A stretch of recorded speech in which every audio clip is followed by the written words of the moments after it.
First দিনের ক্লাসে কোনো প্রবলেম ছিল না তো? মানে কোনো ওয়ার্ড থেকে শুরু করে কোনো কোথাও আমি যথেষ্ট ডিটেলসে বুঝিয়েছিলাম, আশা করি ক্লিয়ার। তো চলো নেক্সট ক্লাস আজকে এই পর্যন্ত আমাদের হয়েছিল। থ্যাংক আল্লাহ দ্য মার্সিফুল, এই পর্যন্ত। মানে তার বাবা হাসতেন এবং বলতেন যে আল্লাহকে ধন্যবাদ জানাও। পরবর্তীতে দ্য ওয়ার্ড কিন্তু লিখতে থাকবে। The high priest of Rameswaram temple, the high priest মানে হচ্ছে উচ্চ পুরোহিত বা প্রধান পুরোহিত। এখানে রামেশ্বরম টেম্পল, যে রামেশ্বরম মন্দিরের কথা আমাদেরকে বলা হলো, সেই রামেশ্বরম মন্দিরের প্রধান পুরোহিত পক্ষশ্রী লক্ষ্মণা শাস্ত্রী, বাংলায় Pakshi Lakshman Shastri, was a very close হবে এখানে, close friend of my father's. তাহলে এই পক্ষশ্রী লক্ষ্মণা শাস্ত্রী বা Pakshi Lakshman Shastri was a very close friend of my father's. Father's মানে অ্যাপোস্ট্রফি মানে হচ্ছে আমার বাবার খুবই ক্লোজ ফ্রেন্ড, প্রিয় একজন বন্ধু ছিলেন। কে ছিলেন? রামেশ্বরম টেম্পল, যে শিবের বিখ্যাত মন্দির, সেই মন্দিরের প্রধান পুরোহিত পক্ষী লক্ষণ শাস্ত্রী তার বাবার একজন প্রিয় বন্ধু ছিলেন। One of the most vivid memories of my early childhood, one of the most vivid, most মানে হচ্ছে খুব, vivid মানে হচ্ছে ভীষণই গভীর বা ভীষণ মনে থাকার মতো, প্রগাঢ় অরিজিনাল অর্থ। One of the most vivid memories, memories মানে হচ্ছে স্মৃতি, আমার একটা খুবই বিশেষ স্মৃতি of my early childhood, early childhood মানে খুব ছোটবেলাকার, আর্লি চাইল্ডহুড খুবই ছোটবেলাকার একটা বিশেষ স্মৃতি হলো is of the two men, is of the সেটা হলো গিয়ে টু মেন, এই দুটো মানুষ। কোন দুটো মানুষ? তার বাবা এবং Pakshashri Lakshmana Shastri. Each in traditional attire, each মানে তাদের প্রত্যেকে, ইচ মিন্স হচ্ছে প্রত্যেকে, ইন ট্র্যাডিশনাল, ট্র্যাডিশনাল মানে হচ্ছে তাদের ঐতিহ্যবাহী, ঐতিহ্যবাহী মানে কি? মুসলিমদের সেই পাঞ্জাবি এবং থেকে শুরু করে যা যা ওরা পরে, এবং হিন্দুদের হচ্ছে সেই লাল ড্রেস, ধরো পুরোহিতরা যেমন পরে থাকে সেরকম। ট্র্যাডিশনাল অ্যাটায়ার মানে হচ্ছে বেশভূষা, তাদের সেই ট্র্যাডিশনাল অ্যাটায়ার, তাদের নির্দিষ্ট নির্দিষ্ট ধর্মের নির্দিষ্ট বেশভূষা। ডিসকাসিং স্পিরিচুয়াল ম্যাটার, এবং তারা কি নিয়ে আলোচনা করতো? তারা নিশ্চয়ই বাজারের আলু বেগুন বা সিনেমা নিয়ে আলোচনা করবে না, কারণ তারা ধার্মিক মানুষ। সুতরাং তারা ডিসকাসিং, তারা ডিসকাস করতো, তারা আলোচনা করতো স্পিরিচুয়াল, স্পিরিচুয়াল মানে হচ্ছে আধ্যাত্মিক, ঈশ্বর তত্ত্ব নিয়ে। মানে যেহেতু তারা পুরোহিত, ঈশ্বরকে নিয়েই তাদের কাজ, সেই জন্য তারা স্পিরিচুয়াল ম্যাটার, ম্যাটার মানে ব্যাপার, তারা ঐশ্বরিক ব্যাপার নিয়ে আর কি আলোচনা করত। when I was old enough, when মানে যখন, I was old enough যখন আমি, enough মানে যথেষ্ট, যখন আমি যথেষ্ট বড় হলাম, to ask question প্রশ্ন জিজ্ঞেস করার জন্য, I asked my father আমি আমার বাবাকে প্রশ্ন করেছিলাম, about the relevance of prayer, about, about মানে সম্বন্ধে, the relevance, relevance মানে প্রাসঙ্গিকতা, of prayer, prayer মানে হচ্ছে প্রার্থনা বা তাদের নামাজ। তখন আর কি এই ছোট্ট আব্দুল কালাম যখন একটু বড় হয়েছিল, মানে যখন কোয়েশ্চেন করতে শিখেছিল, I asked my father আমি আমার বাবাকে জিজ্ঞেস করেছিলাম about the relevance of prayer, যে প্রার্থনার প্রাসঙ্গিকতা, যে প্রার্থনা আমরা কেন করি। তিনি কোয়েশ্চেন মাইন্ডেড ছিলেন, তিনি প্রশ্ন করতেন, আর এটাই হচ্ছে তার ভবিষ্যতে যে সফল হয়ে উঠবে এই ছেলেটি, তার একটা প্রমাণ। আমাদের কাছে প্রচুর এক্সকিউজেস আছে, কোয়েশ্চেন কম আছে। সুতরাং এই মানুষটার কাছে কোয়েশ্চেন ছিল, what is the relevance of prayer, কেন নামাজ পড়ি। মাই ফাদার টোল্ড মি, আমার বাবা আমাকে বলেছিলেন, there was nothing mysterious about prayer, there was মানে সেখানে, সেখানে কিছুই নেই, nothing mysterious, mysterious মানে রহস্যজনক, সেখানে রহস্যজনক কিছুই নেই, about prayer, প্রেয়ার সম্পর্কে মানে প্রার্থনা সম্পর্কে সেখানে রহস্যজনক কিছুই নেই।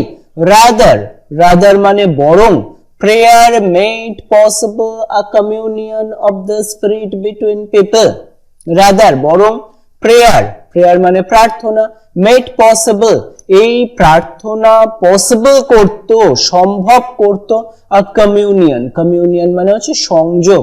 এই প্রার্থনাটা সম্ভব করত কমিউনিয়ন, একটা সংযোগ অফ দ্য স্পিরিট। স্পিরিট মানে হচ্ছে শক্তি বা আত্মা, বিটুইন পিপল। মানে এই প্রেয়ার, নামাজ বা প্রার্থনা, এটা সম্ভব করে কি, দুটো স্পিরিট মানে আত্মা এবং পরমাত্মা, ভগবান এবং ভক্তের মধ্যে সংযোগ সাধন করে। ক্লিয়ার, বোঝা যাচ্ছে? একটু জটিল আইডিয়া কিন্তু। বলছে রাদার প্রেয়ার মেড পসিবল আ কমিউনিয়ন, একটা সংযোগ করে of the spirit between people, লোকেদের স্পিরিটের মধ্যে, আত্মার মধ্যে, ভগবান ভক্তের মধ্যে একটা বন্ধন গড়ে তোলে এই প্রেয়ার। when you pray, যখন তুমি প্রার্থনা করবে বা নামাজ পড়বে, he said, তিনি বলতেন, you transcend your body and becomes a part of the cosmos. you transcend, transcend means হচ্ছে অতিক্রম করা।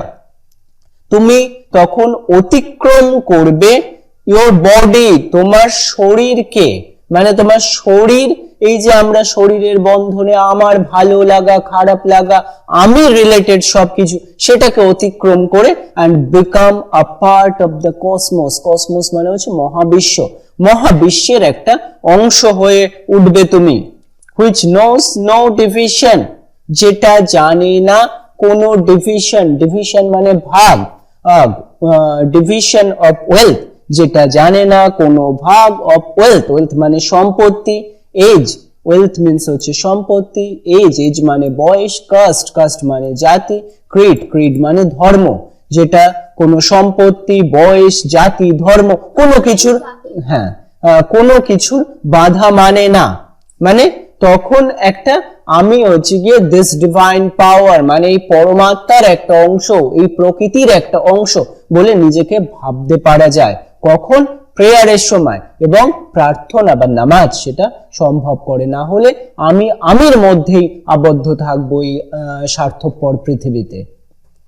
তারপর মাই ফাদার কুড কনভে, আমার বাবা, কুড, কুড মানে পারা আর কি, তিনি পারতেন, কনভে, কনভে মানে প্রকাশ করা, আমার বাবা পারতেন প্রকাশ করতে কমপ্লেক্স, কমপ্লেক্স মানে জটিল, স্পিরিচুয়াল, স্পিরিচুয়াল আধ্যাত্মিক, আমার বাবা পারতেন জটিল স্পিরিচুয়াল আধ্যাত্মিক কনসেপ্টস, কনসেপ্টস মানে হচ্ছে বিভিন্ন আইডিয়াস বা ধারণাগুলোকে, মানে আধ্যাত্মিক ঈশ্বর সম্পর্কিত যে জটিল ধারণাগুলো সেগুলোকে কনভে করতে, কনভে মানে প্রকাশ করা, ইন ভেরি সিম্পল, খুবই সাধারণ, down to earth Tamil, down to earth মানে মাটির কাছাকাছি, মানে সাধারণ মানুষ যা বোঝে সেরকম তামিল ভাষায় প্রকাশ করতে পারতেন। কোনটা প্রকাশ করতে পারতেন? কমপ্লেক্স, জটিল স্পিরিচুয়াল আধ্যাত্মিক কনসেপ্টস, আইডিয়াগুলোকে তিনি খুবই সাধারণ ভাষায় বর্ণনা করতে পারতেন। হি ওয়ান্স টোল্ড মি, তিনি একদা বা একবার আমাকে বলেছিলেন, ইন হিজ ওন টাইম, তার নিজের সময়, ইন হিজ ওন প্লেস, তার নিজের সময় মানে তার নিজের জীবনকালে, ইন হিজ ওন প্লেস, তার নিজের জায়গায়, in what he really is, in what সত্যিকারের যেটা সেটাতে, মানে তিনি সত্যিকারের যা সেটাতে, and in the stage he has reached, এবং in the stage যে পরিস্থিতিতে, স্টেজ মানে এখানে পরিস্থিতি, জীবনের যে পরিস্থিতিতেই তিনি পৌঁছেছেন, he has reached তিনি পৌঁছেছেন, good or bad সেটা ভালো হোক অথবা মন্দ, every human being is a specific element within the whole, every human being, তাহলে কি বোঝাচ্ছে? এটা সব মানুষের, নট অনলি তার সম্পর্কে বোঝাচ্ছে, সমস্ত মানুষ সম্পর্কে বোঝাচ্ছে। কি বোঝাচ্ছে? ইন হিজ ওন টাইম, একজন, ধরো একজনের 60 বছর বয়স, সে তার নিজের সময় মানে 60 বছরে, ইন হিজ ওন প্লেস, সে ধরো থাকে একটা পার্টিকুলার জায়গায়, ধরো কলকাতায় থাকে, তার নিজের জায়গায় বা নিজের বাড়িতে, in what he really is, সে যেটা সেটাই, সে একজন সাধারণ মানুষ সেটাতেই, and in the stage he has reached, এবং যে জায়গায় সে পৌঁছাচ্ছে ধরো ইকোনমিক্যালি আর মেন্টালি বা ইমোশনালি সে যে জায়গায় পৌঁছাচ্ছে সেটা বাজে হোক বা ভালো, সেই মানুষটার কাছে অ্যাকর্ডিং টু দিস ম্যান সেটা বাজে অথবা ভালো যে কোনো একটা হতে বাধ্য। 60 বছর বয়সে গিয়ে সে যদি নিজের জীবনকে দেখে, সে বুঝবে নয় আমি ভালো কিছু অ্যাচিভ করেছি, নয় আমি খারাপ কিছু অ্যাচিভ করেছি, এর বাইরে তো কিছু হতে পারে না, নয় ভালো খারাপ মিশিয়ে কিছু, সে যেটাই হোক।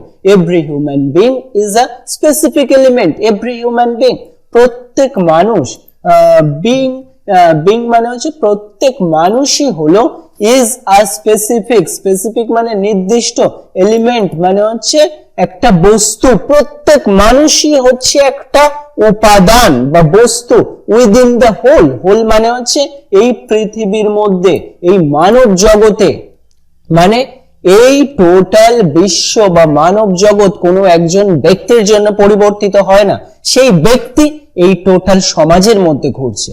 সুতরাং এই সমাজ বা এর পরবর্তী দেখো বলা হচ্ছে of the manifest divine being, অথবা ম্যানিফেস্ট, ম্যানিফেস্ট মানে হচ্ছে বহিঃপ্রকাশ, ডিভাইন বিং স্বর্গীয় উপাদান বা আমরা যাকে বলি পরমাত্মা।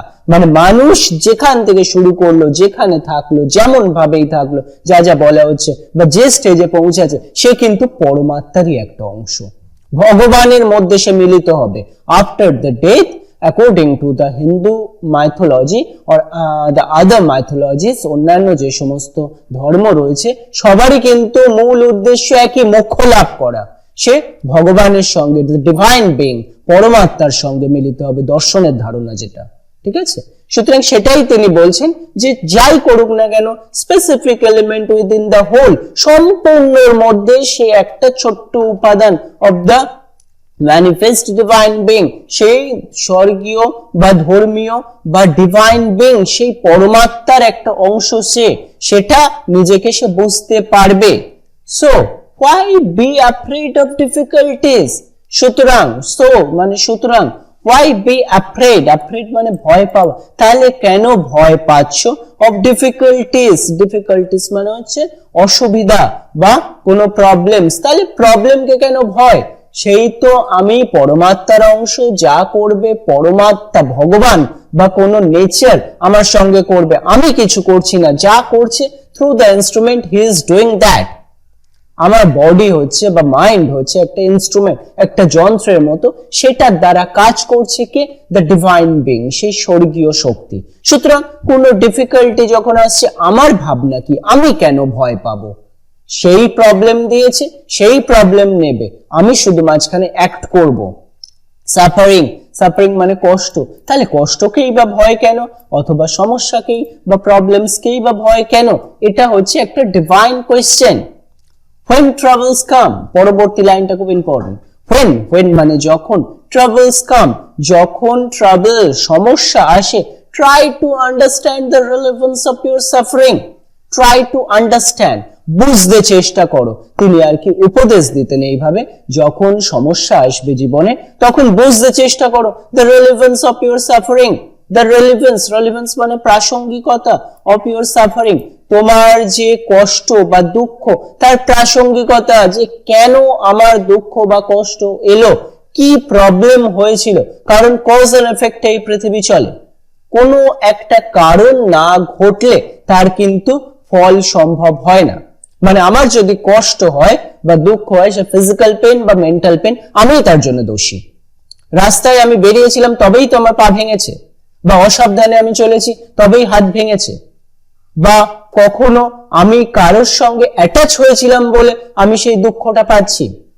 সুতরাং মেন্টাল পেন হোক বা physical pain, that because of me, কারণ আমি যদি সেই পার্টিকুলার কাজ না করি আমি কষ্ট পাবো না। সেই জন্য তিনি বলছেন যখনই কোনো ট্রাবলস আসবে, সমস্যা আসবে, try to understand the relevance, প্রাসঙ্গিকতা বুঝতে চেষ্টা করো অফ ইউর সাফারিং, তোমার যে দুঃখের। আমরা সেটা চেষ্টা করি না, আমরা শুধু দুঃখ পেয়েছি পেয়েছি করতে থাকি, আমরা প্রাসঙ্গিকতা বোঝারই চেষ্টা করি না।